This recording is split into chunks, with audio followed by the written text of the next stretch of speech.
Noah was 19 when the ground vanished beneath his feet. The funeral flowers were barely wilted when his stepmother's voice hardened and told him to leave. No mourning period. No mercy. Just orders. He was allowed one small bag, nothing else, not even the things his father once bought him.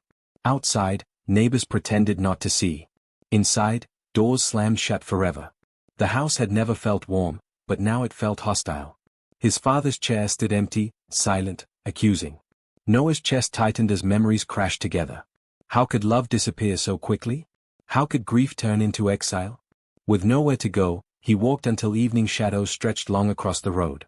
Fear followed every step. Hunger whispered questions he couldn't answer.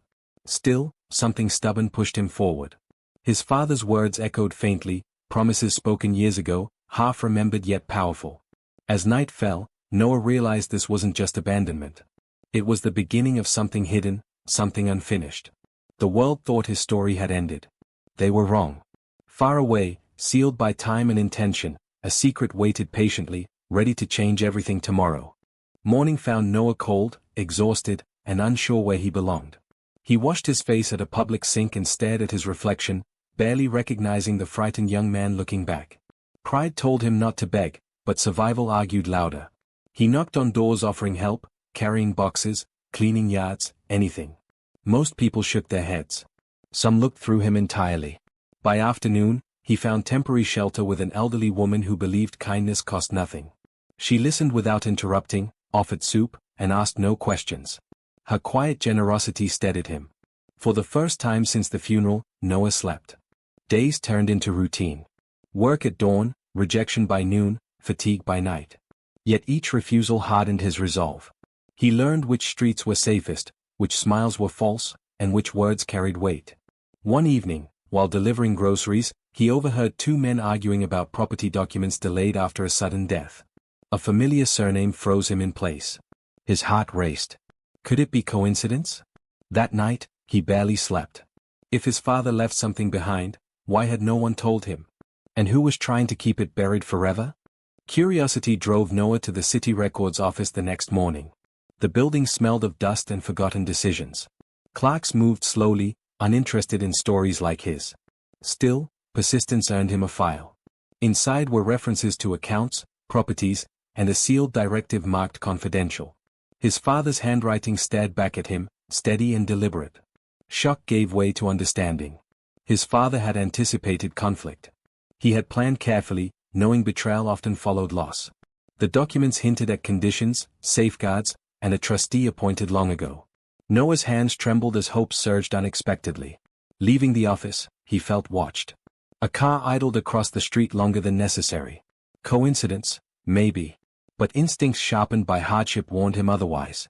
At the old woman's house, he began searching through boxes of letters he'd salvaged years earlier. Every page revealed affection, caution, and preparation. His father hadn't abandoned him. He had protected him. The realization changed Noah. Fear slowly loosened its grip. Purpose replaced confusion.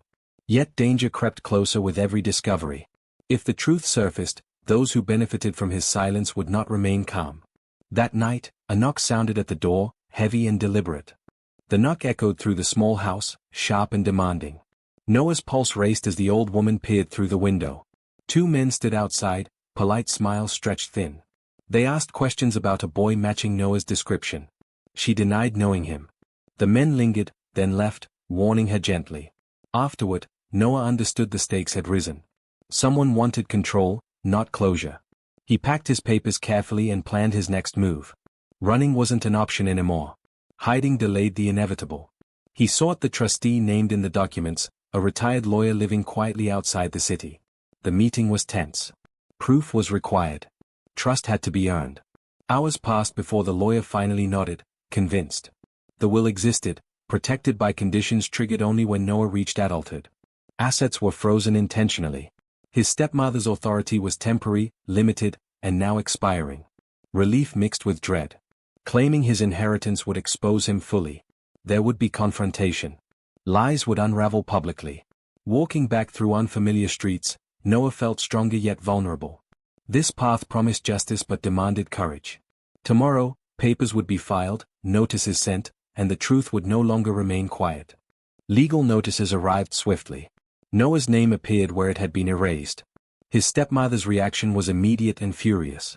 Calls, messages, and threats followed, each sharper than the last. She accused him of manipulation, of ingratitude, of theft. None of it mattered. Meetings with lawyers consumed his days. Documents were verified, signatures confirmed, timelines reconstructed. Each fact strengthened his position. Each delay weakened hers. Observers who once ignored him now listened closely. Public whispers spread. Neighbors questioned old assumptions. Friends of his father recalled conversations they once dismissed. The story shifted. Sympathy grew. Support followed. When the court date was announced, Noah felt the weight of it settle on his shoulders. This wasn't revenge. It was restoration. He remembered his father's calm voice, explaining patience, preparation, and truth. On the morning of the hearing, he stood taller than he ever had. Fear still existed, but it no longer controlled him.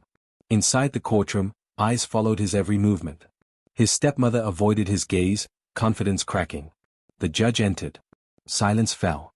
Noah knew that whatever happened next would define the rest of his life permanently. The hearing unfolded with precision. Evidence spoke louder than accusations. Dates, clauses, and intentions formed a clear picture.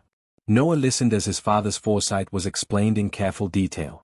Safeguards, delays, and protections existed for one reason only: his son's safety. His stepmother's arguments unraveled quickly. Contradictions surfaced. Documents she relied on proved incomplete. Her authority dissolved under scrutiny. With every ruling, Noah felt a chapter closing. When the judge confirmed the will's execution, relief washed over him quietly. Ownership transferred. Accounts unlocked. Control returned where it belonged. The room buzzed with restrained reaction. Outside, reporters gathered. Questions flew. Noah answered few. He owed explanations to no one. His focus remained inward, steady, grounded. Later, alone, he visited his father's grave. Gratitude replaced grief. The plan had worked. Love had endured beyond absence. Yet he understood power carried responsibility. Money could rebuild lives or ruin them. He chose carefully. The first decision was simple. He ensured the woman who sheltered him would never struggle again. As night fell, Noah realized his story wasn't about inheritance. It was about trust fulfilled and dignity restored. Life changed quickly after the ruling. Opportunities replaced obstacles. Doors once closed opened without resistance. Noah returned to the house he'd been forced from, not in anger, but in finality. His stepmother packed silently, bitterness etched deep. No words were exchanged. None were needed. He renovated the home carefully, preserving memories while removing shadows. Rooms filled with light again. Laughter returned, slowly, honestly. The past no longer dictated the present. People who doubted him apologized. Others avoided him entirely. Noah accepted both reactions calmly. Validation mattered less than integrity. He invested thoughtfully, honoring values his father lived by. Education programs, shelters, community projects. Wealth became a tool, not a weapon. One evening, he received a letter written years earlier, scheduled for delivery only after the inheritance transfer. His father's final message was simple: survive, stay kind, trust truth. Tears came freely then. Standing by the window, Noah reflected on the boy pushed into the cold.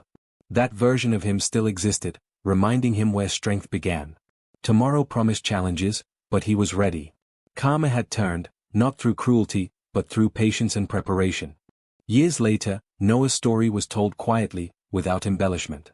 People spoke of justice, but he spoke of foresight. His father's gift was never just wealth. It was protection shaped by wisdom.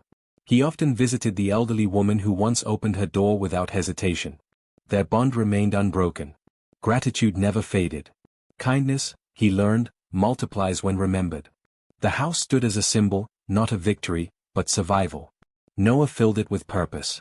He mentored young people facing similar abandonment, reminding them that beginnings don't define endings. When asked about forgiveness, he answered honestly. Some wounds heal without reconciliation. Peace doesn't require forgetting.